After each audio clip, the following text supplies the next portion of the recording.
हमरो सुंदर दुल्हा मोरिया ना पहने गे माई हमरो सुंदर दुल्हा मोरिया ना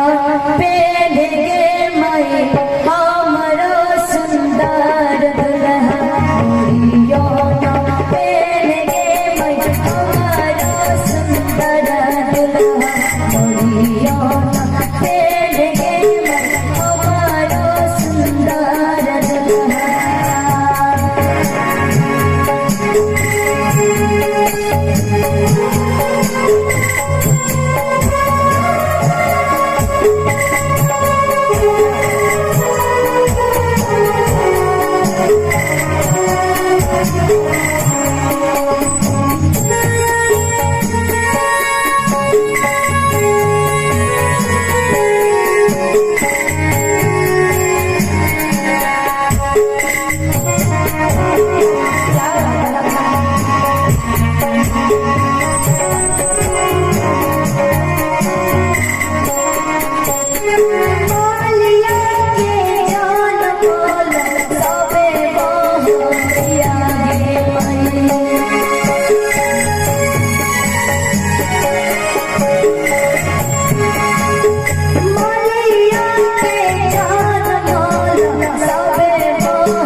पाहुन अहाँके जीजा छथि ने अहूँके जीजा यऽ ने बुलाबियो ने बीच बीच में नहीं आबि सकै छै। और बूढ़ी राजा के जे जीजाजी छी हुनका स्वागत है मस्तक आबी अपने विशेष स्वागत करके लिए प्रतिमा जी उपस्थित।